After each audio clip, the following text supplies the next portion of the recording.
¿Y si el villano no era el problema? La serie te dijo que los odiaras, tan solo se olvidó de contarte lo que les pasó antes. Estos son 7 villanos que debías odiar, empezando con el Dr. Doofenshmirtz de Phineas y Ferb. ¡Cuánta gente hay odiosa en el planeta! Doofenshmirtz es un científico malvado que construye un invento tras otro. El bigoteinador, el bebé lloroninador, el superapestador. Lo que sea que le moleste ese día, hay un inador para ello. ¡El popinador!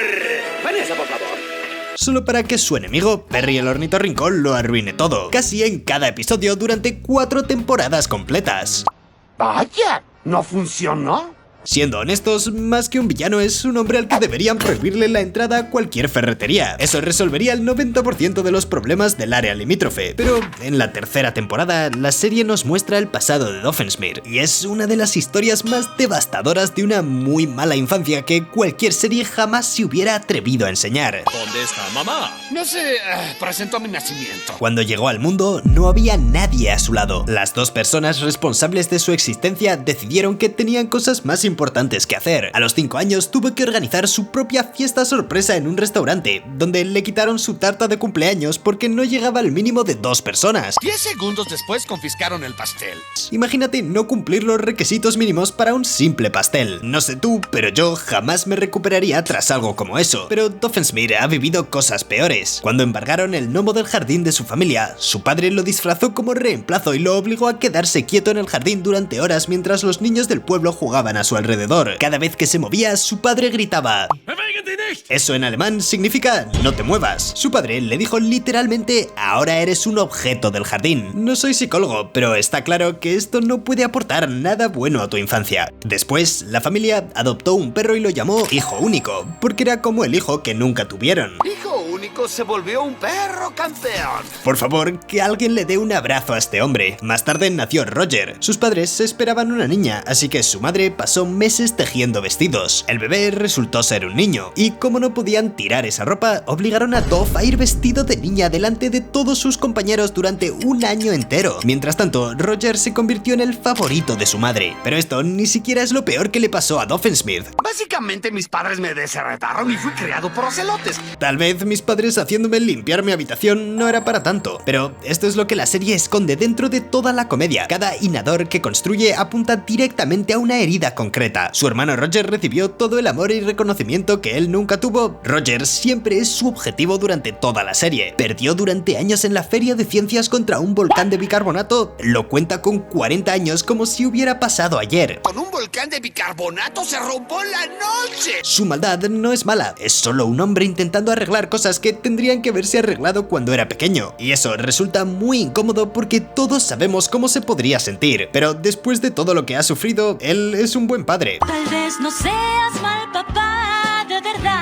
Su hija, Vanessa, cree que la deja en ridículo y no se cree ninguno de sus planes malvados. Y aún así, él aparece en cada uno de sus cumpleaños sin falta. Está intentando, a gritos, a la fuerza, ser el padre que nadie fue para él. Y su relación con Perry, técnicamente son enemigos. Pero lo que construyeron de verdad, en cada episodio, cada plan malvado, es lo más parecido a una amistad que este hombre ha tenido. Que mi verdadero mejor amigo es Perry el ornitorrinco. O algo por el estilo. La razón por la que Doofenshmirtz quiere conquistar el área limítrofe no es porque sea malvado, es porque nadie le dijo nunca que importaba. Y si no puedes ser conocido como alguien que importa, la siguiente opción es ser conocido como alguien a quien hay que parar. La cosa es que no tiene nada de divertido. La serie solo lo hizo parecer gracioso durante 4 temporadas y todos nos reímos. Ese era exactamente el punto. Hablando de personas a las que la vida les golpeó sin piedad y nunca se recuperaron, todos conocemos a un profesor como el señor Crocker. Ese profesor que está ofendido personalmente por algo tan simple como la existencia de los niños, el que pone suspensos como si le pagaran una comisión y tiene una obsesión tan descontrolada que consume toda su personalidad. En Los Padrinos Mágicos, Denzel Crocker es ese profesor, pero su obsesión es demostrar que los padrinos mágicos existen, algo que grita mientras su cuerpo hace cosas raras mientras lo dice. Todos los alumnos del colegio le tienen pánico al día 15 de marzo. Es el día en el que Crocker está en su peor versión, incluso para sus propios estándares, y nadie sabe por qué. Eso sí, hay que reconocerlo, Crocker es muy creativo para lo suyo, pero no es hasta la tercera temporada que descubrimos por qué el 15 de marzo saca su peor versión. Y te aviso desde ya, una vez lo veas, ya no hay vuelta atrás. Timmy viaja al pasado para descubrir qué convirtió a Crocker en lo que es. Llega al año 1972 y el Denzel Crocker que encuentra allí no es el jorobado obsesivo del presente. Claramente es un niño, pero ya entenderás más adelante. Es un chico feliz de 10 años, un héroe. Está a punto de arriesgar su vida para salvar al padre de Timmy de ser atropellado por un camión. ¡Toma mi mano si quieres vivir! Vaya, que el hombre estaba en su mejor momento. Al día siguiente iban a declarar oficialmente el día de Denzel Crocker en su honor. Me dicen que el alcalde declaró mañana 15 de marzo el día de Crocker. Se lo contaré a mi mamá. Pero en ese momento, Timmy ve dos loros, uno rosa y otro verde en la habitación de Crocker. Y claro está que no son loros normales. Sé cómo lo soportaría de no ser por ustedes. Cosmo y Wanda. Sí, es real. Cosmo y Wanda fueron los padrinos mágicos de Crocker antes de ser los de Timmy. La misión de Timmy era evitar el momento que destruyó la vida de Crocker, pero fracasa. Su intento de impedirlo hace que Cosmo se transforme delante de todo el mundo que se había reunido para celebrar el día de Crocker. Así de trágico. Jorgen, el jefe de todas las hadas, cae del cielo, Cosmo y Wanda son reasignados de inmediato y sus recuerdos de haber estado con Crocker son borrados. Y los de Crocker de haber tenido padrinos mágicos también. Pero lo más trágico es que el borrado de memoria lo desfigura físicamente y le da esa apariencia que todos conocemos. Y la gente que ya no recuerda por qué estaban allí hacen esto. Entonces somos una revuelta. El día anterior había salvado una vida y esta es su recompensa. Antes de que culpéis a Timmy, la serie deja claro que esto iba a pasar de todas formas. Cosmo iba a cometer ese error igualmente. Timmy no causó la tragedia, solo confirmó que nunca podría evitarse. Lo vio todo derrumbarse delante de sus ojos y Jorgen le prohibió volver para arreglarlo. Pero antes de que le borraran la memoria, Crocker, siendo tan listo como es, consiguió dejarse una nota. Los padrinos mágicos existen. Esa nota es lo único que sobrevivió al borrado. No recuerda a Cosmo y Wanda, no recuerda lo que se sentía, pero en algún lugar, por debajo de todo ese daño, sabe que tiene razón y ha pasado cada año desde entonces persiguiendo un recuerdo al que no puede acceder, siendo señalado como el raro, construyendo detectores de hadas con batidoras de cocina. No está loco, está obsesionado porque tiene razón y eso lo hace mucho más triste. Si nada de esto hubiera pasado, Crocker habría sido un apuesto y exitoso profesor. La joroba, los dientes torcidos, el cuello, todo eso es lo que el borrado de memoria le hizo físicamente, le dejaron hecho polvo por completo. Tanto tú como yo nos reímos del señor Crocker durante 3 temporadas. Técnicamente se lo merecía, era horrible con los chicos, pero la serie construyó esa comedia a propósito sabiendo que cuando por fin te contara esta historia te golpearía muy fuerte. Y si hablamos de alguien que lo perdió todo sin ni siquiera darse cuenta de lo que pasó, el Rey Helado encaja perfectamente. ¡Soy el rey! ¡Soy el rey de los... El Rey Helado no es un villano que dé miedo, es más bien un problema recurrente. Cada pocos episodios secuestra a alguna princesa y voy a dejar que él mismo te explique por qué. Colecciono princesas porque quiero casarme con una. Es muy persistente y da algo de vergüenza ajena. La serie lo usa constantemente para hacer humor. Está obsesionado con los pingüinos y tiene el control emocional de un niño de 3 años en medio de una tormenta. Hasta que en la tercera temporada, en el especial de Navidad, Finn y Jake encuentran unas viejas cintas suyas enterradas en un vertedero y empiezan a verlas. Son solo cosas graciosas hasta que llegan a la última cinta y la serie hace algo que nunca había hecho antes. Hola, mi nombre es Simon Petrikov. Simon era un anticuario que compró una corona mágica a un trabajador de un puerto de Escandinavia. La primera vez que se la puso, perdió el conocimiento por completo. Cuando volvió en sí, había hecho cosas que no recordaba. Empezó a comportarse de forma extraña. Siguió poniéndose la corona porque le mantenía vivo, aunque al mismo tiempo estaba destruyendo quién era. Su prometida, Betty, lo dejó cuando los cambios fueron a peor. Grabó un diario en vídeo porque podía sentir que estaba desapareciendo y necesitaba dejar constancia de quién era antes de que se borrara por completo. Cosas que hieran a alguien, por favor, perdónenme. Se graba a sí mismo convirtiéndose en otra persona, algo muy difícil de ver. Entonces las tintas se acaban y miras al Rey Helado que ha estado todo este rato intentando recuperarlas. No porque contengan nada útil para él, sino porque le da vergüenza. Su gran secreto es que antes llevaba gafas. Por favor, ya ni sabe que Simon Petrikov existió. ¿No recuerdas nada? ¿O sí, Simon? pero era sin lengua. En la cuarta temporada, el Rey Helado aparece en casa de Marceline con un montón de papeles y le pide ayuda para convertirlos en una canción. En medio de ese montón, Marceline encuentra una nota, escrita con una letra que reconoce. Es de Simon, escrita durante la Guerra de los Champiñones, el evento que destruyó el mundo y lo convirtió en lo que acabaría siendo la Tierra de U. La nota dice que encontró a Marceline cuando era pequeña, huérfana entre los escombros, que la ha estado protegiendo y la corona lo está consumiendo más rápido cada día. Escribe esto porque sabe que llegará un día en el que no la recordará y necesita que ella sepa que la quería. Necesitaba pedirle perdón por todo lo que la corona le haría hacer cuando él ya no estuviera. Marceline lee la nota y después se la canta. La letra de Te recuerdo sale directamente de la carta de Simon. Es su voz real, la de antes de que la corona acabara con él. El Rey Helado está tocando la batería sin tener ni idea de lo que está pasando, porque él ya no está. Simon y Marcy en la quinta temporada desvela todo lo que pasó. Durante la Guerra de los Champiñones, Simon llevaba a una pequeña Marceline en brazos. La corona ya le estaba cambiando la mente. Se la ponía para luchar contra los monstruos y al quitarla volvía desorientado. Pero se la sigue poniendo. Sabe que le está costando pedazos de sí mismo. Lo hace porque la alternativa es dejar a Marceline desprotegida en un mundo destruido. Fue perdiendo quien era poco a poco para mantenerla a salvo. Y era consciente de ello, por eso los vídeos se hacen tan duros sabiendo esto. Los grababa para que alguna versión de su voz sobreviviera y pudiera explicarle las cosas, porque sabía que él no iba a poder. Lo siento, dije algo. Simon, prométeme que no te la pondrás de nuevo. El Rey Helado secuestra princesas porque Simon tenía una buena relación con Betty. El cerebro que la corona destruyó sigue buscando algo que se parezca a eso. Vive solo y aislado en su castillo de hielo porque Simon estuvo solo entre los escombros con una niña que le necesitaba y una maldición que lo consumía. La serie se pasó 3 temporadas haciéndote reír con un hombre que ha vivido una tragedia y luego te obligó a convivir con las dos cosas al mismo tiempo. El Rey Helado es el último rastro de alguien que lo dio todo para proteger a una niña, sabiendo en todo momento que cuando ella creciera, él ya no estaría para recordar por qué lo hizo. Te amo, Simon. Y yo a ti, Gunter. Suficiente para hacer a un verdadero hombre llorar. Pero Mojo Jojo no tenía ninguna corona, ninguna maldición, ni nadie que proteger. Construyó su propia tragedia con sus propias manos y no tenía ni idea. Mojo Jojo.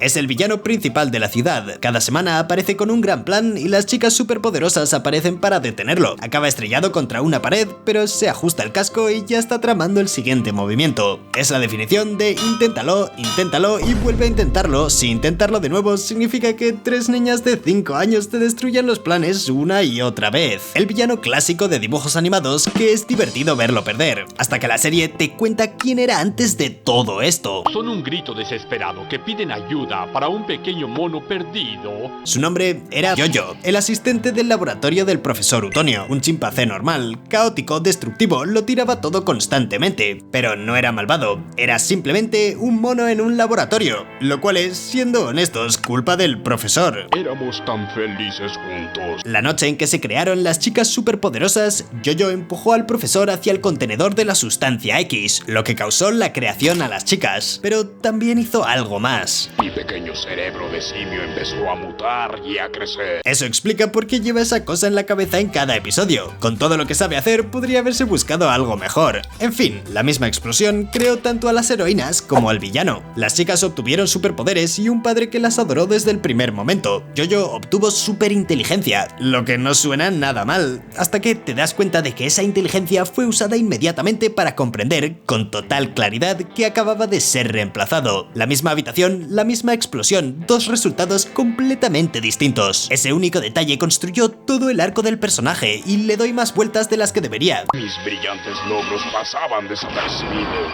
¿Qué hizo Jojo con un cerebro capaz de superar a casi cualquier ser humano del planeta? Construyó una guarida, se convirtió en Mojo Jojo y dedicó toda esa inteligencia extraordinaria a destruir a 3 niñas de guardería que representan todo lo que la explosión le dio a todo el mundo menos a él. La serie no pretende que sea inocente, para nada, así es como lo recuerda recuerda el profesor. Lo único que hacías era romper todo lo que tocabas con tus torpes patitas. La sustancia X metió el cerebro de un genio dentro de una criatura que ya se sentía diferente al resto, en un mundo que de inmediato decidió que era un monstruo y luego lo dejó completamente solo. Siempre eran ustedes tres, jamás el pobre Jojo. Pero hay una capa más que lo hace oscuro y gracioso a la vez. Mojo Jojo fue quien creó a las chicas superpoderosas. Él empujó al profesor. Sin ese empujón, el accidente no ocurre, las chicas no existen y Mojo Jojo tampoco existe. Es el origen de sus propias enemigas y el arquitecto de su propio sufrimiento. Pasó años sin saber esto, pero cuando por fin lo descubre... Yo lo hice.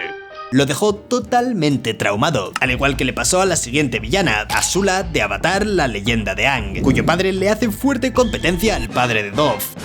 No lograrán esconderse de mí. Cuando Azula aparece por primera vez en la serie, ya está performando a un nivel que hace que cualquier otra amenaza de la serie parezca inexistente. Casi perfecto. Hay un mechón de cabello en tu cara. Casi no es suficiente.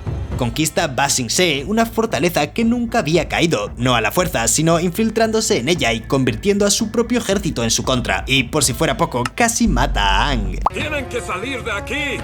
¡Los distraeré lo más que pueda! Seamos honestos, todos queremos a Iroh. Azula es la amenaza principal durante 2 temporadas enteras. Nos la presentan como si hubiera nacido con una fuerza sobrehumana. Es fría, precisa, hará lo que sea para ganar. La villana perfecta. Hasta que la serie, poco a poco, nos enseña quién la construyó. Merece que la hayamos llamado como a su abuelo. Nunca me superarás.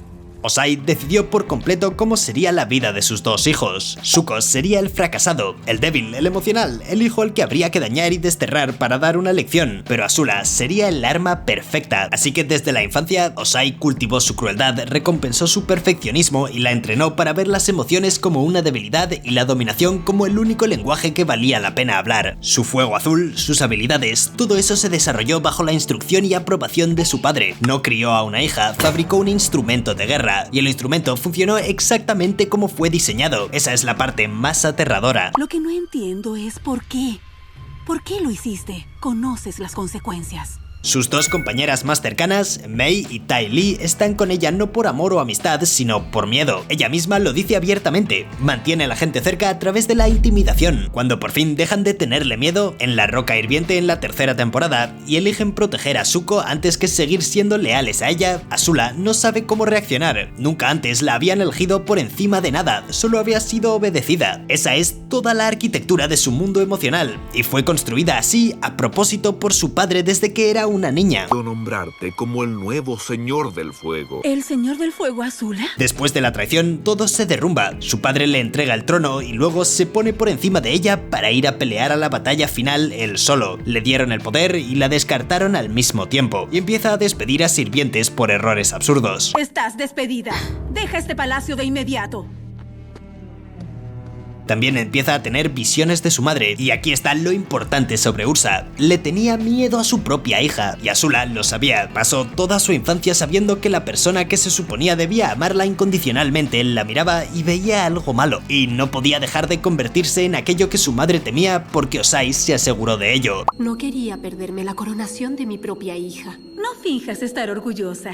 No existía ninguna versión de su infancia en la que ambas cosas pudieran ser ciertas a la vez. Nunca tuvo otra opción. El Agni Kai del final es simplemente increíble. Hace todo lo posible para intentar ganar, y entonces rompe sus propias reglas. Ataca a Katara en lugar de a Zuko porque no puede aceptar su derrota. Al final, Katara la encadena. Acaba en el suelo completamente destrozada y llorando. Recordemos que solo tiene 14 años. Hay una persona ahí dentro que nunca tuvo ni una sola oportunidad real de convertirse en algo distinto a lo que Ozai necesitaba que fuera. Lo que viene a continuación es todavía más triste, pero primero necesitamos algo de contexto. Steven Universe es una serie sobre una raza extraterrestre llamadas gemas, piedras preciosas vivientes con una forma física. Un pequeño grupo de ellas, las gemas de cristal, se pasan toda la serie defendiendo la tierra de su propia civilización, que está gobernada por 4 poderosas diamantes. Una de ellas, Diamante Rosa, acabó convirtiéndose en la líder de las gemas de cristal bajo el nombre de Rose Cuarzo. Abandonó su forma física y se convirtió en la madre de Steven, que es mitad humano. Diamante Rosa ya no existe cuando empieza la película. Ahora es Steven, que tiene 16 años. Las guerras han terminado y todo el mundo está intentando vivir en paz. Hasta que pasa esto. ¿Eres Steven Universe?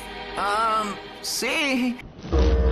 ¿Ves ese inyector gigante? La persona que lo maneja es Spinella, una gema. Acaba con Garnet, Amatista y Perla de inmediato y empieza a inyectar la Tierra con una sustancia que acabará con toda la vida orgánica del planeta. Es una amenaza real y muy importante desde los primeros minutos de la película. ¿Qué pasa, Steven?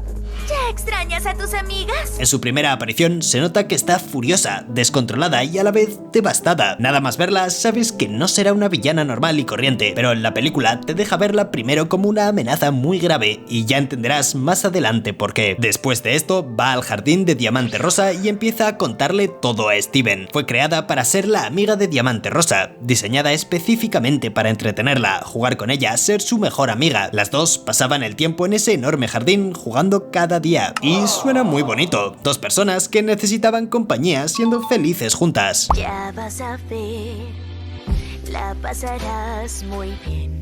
Pero más tarde, Diamante Amarillo y Diamante Azul le darían una colonia a Rosa. Así es, la Tierra tenía que irse. Spinella intentó seguirla, pero Rosa le dijo que primero iban a jugar un último juego. El juego era que Spinella tenía que quedarse completamente quieta en el jardín y esperar hasta que Rosa volviera a buscarla, pero nunca volvió. Spinella estuvo en ese jardín durante 6000 años. Feliz de escuchar, feliz de quedarme. Las flores murieron, los pilares se derrumbaron. Spinella se iba deteriorando poco a poco porque ella nunca se movió. Durante las 5 temporadas completas de Steven Universe, durante cada aventura, cada guerra y cada momento gracioso que vimos, Spinella ya estaba en ese jardín, de pie, esperando. Así que mientras tú veías la serie, ella probablemente estaba allí. Lo que por fin rompió la espera fue la transmisión de Steven anunciando que la paz había llegado al universo. Spinella en el jardín recibió la señal, se enteró de que Diamante Rosa ya no existía, de que había abandonado su forma física para tener un hijo y había pasado esos miles de años viviendo una vida completamente nueva, haciendo nuevos amigos, teniendo aventuras, convirtiéndose en Rose Cuarzo, y que realmente nunca volvería. Era imposible. No puedo creer que mamá te hiciera eso. En realidad, lo creo totalmente. La Spinella que aparece en la Tierra en la película es lo que 6000 años de quedarse quieta y esperar sin saber cuánto le hace a una persona. La rabia no es desproporcionada a lo que pasó, es exactamente proporcional y justificada. Y eso es lo que hace bien la película. El tiempo fue real, hay un motivo auténtico para estar así. La película tampoco deja a Diamante Rosa como un monstruo, lo cual hace que todo sea mucho peor. Rosa no fue cruel por maldad, simplemente dejó atrás a Spinella. Le daba vergüenza delante de las otras diamantes y no supo cómo terminar las cosas con honestidad, así que creó un juego en el que Spinella nunca dejaría de jugar. Evitó la conversación, se fue a la Tierra y poco a poco dejó de pensar en ello. Eso no es una maldad intencionada, es simplemente algo que parece irrelevante para alguien que tiene poder frente a alguien que no lo tiene, y el coste fue de 6000 años. La respuesta de Steven es decirle directamente que Diamante Rosa estaba muy equivocada, que Spinella merecía algo mejor, que puede empezar de nuevo en algún lugar donde no la vayan a abandonar. ¿Podría hacerlo otra vez de cabeza? Al final de la película se va a vivir con las diamantes, que la quieren de inmediato por quien es. El jardín seguirá ahí, vacío, y nadie lo recordará jamás. Y luego está Rob, un villano cuya tragedia no tiene nada que ver con un trauma, malos padres o algún objeto maldito. Directamente su propia serie decidió que él no importaba. Seré su peor pesadilla. Voy a destruir todo. Puede parecer una amenaza ahora, pero déjame contarte algo sobre Rob. Era un personaje secundario de la escuela secundaria Elmore. Y cuando digo personaje secundario, me refiero a personaje secundario. ¿Ves ese agujero? ¡Darwin! ¡No puedo creer que hiciste eso! ¿Hice qué? Y siendo honestos, la idea de pillar un personaje secundario cualquiera y convertirlo en el villano es una de las cosas más creativas que hizo esta serie. El propio universo originalmente lo consideró un error y lo encerró en el vacío, pero escapó destrozando su cuerpo físico en el proceso y convirtiéndose en una mezcla de diferentes estilos artísticos. Parte de su cuerpo es 2D, su cabeza es 3D, diferentes partes de su cuerpo aparecen y desaparecen con errores, como si el universo ya no supiera qué hacer con él. Me dejaron desfigurado, un don nadie. Después de todo esto se obsesiona con destruir la vida de Gumball, quien se convierte en su nuevo objetivo. Su odio hacia Gumball es un poco injustificado, como tal no fue culpa suya. Gumball y Darwin entraron al vacío para rescatar a una compañera llamada Molly. La encontraron y la trajeron de vuelta, pero Rob también estaba allí. No lo escucharon, y cuando salieron, sus recuerdos de todo lo que había dentro fueron borrados. Nunca supieron que Rob estaba allí, pero si ese es el motivo por el que se volvió un villano, ¿por qué no estaría enfadado también con Darwin? Darwin o el señor pequeño o Molly. Por otro lado, creo que ese odio injustificado dice mucho del daño psicológico que le dejó el haber escapado de allí. ¡Chicos, por aquí! Yo era uno de los errores. Y así es como toma su decisión. Va a ser el villano. Pero Rob entendía algo que Gumball no sabía. El mundo de Elmore es ficticio y tiene papeles o roles que alguien tiene que ocupar. Gumball es el protagonista. Eso significa que alguien tiene que ser el antagonista. Y el único papel que quedaba después de que el vacío lo trajera de vuelta, desfigurado e irrelevante, era el de villano. Lo aceptó no por maldad, sino lógica. No había otra opción. Se volvió malvado porque era la única forma de existir. Lo siento, las buenas personalidades están tomadas. Lo único que Rob quería era un lugar en la historia, y derrotar al protagonista no arreglaría eso, solo lo dejaría en un mundo sin una historia de la que formar parte. Así que cuando por fin está a punto de derrotar a Gumball, le da la vuelta a todo. No puedo hacerlo. Fuiste hasta allá para salvarme. De hecho, ahora es difícil odiarte. Renuncia a la única victoria que podría haber conseguido en toda su vida, porque ganar no iba a arreglar lo que estaba roto. Siendo sincero, ojalá hubiéramos tenido más episodios con él como el villano principal que quería ser, pero supongo que los guionistas no querían convertirlo en el Plankton de la serie. En el final de la serie, todo el mundo le da a Rob la oportunidad de explicarse, de contar cuáles eran sus verdaderas intenciones detrás de sus últimas apariciones. Pero Tina le da una paliza antes de que pueda hacerlo, por algún motivo que supongo que tiene sentido. Creo que es suficiente. Gracias. Pero vaya, que es muy gratuito de todas formas. Al terminar, parece que el episodio pasa a los créditos, pero antes nos enseña a Rob inconsciente en el suelo. Se despierta y se desahoga él solo sobre todo lo que ha pasado. Sigue cargando con un montón de problemas sin resolver, problemas que puede que nunca se resuelvan, porque es absorbido por el vacío por tercera y última vez, gritando mientras desaparece. Oh no, comenzó. No me parece que este sea su final correcto y no pienso fingir que sí, pero bueno, ninguno de estos personajes empezó siendo un villano. La serie simplemente nunca te mostró lo que había pasado antes. Échale un vistazo a este otro vídeo, suscríbete para no perderte el siguiente y nos vemos.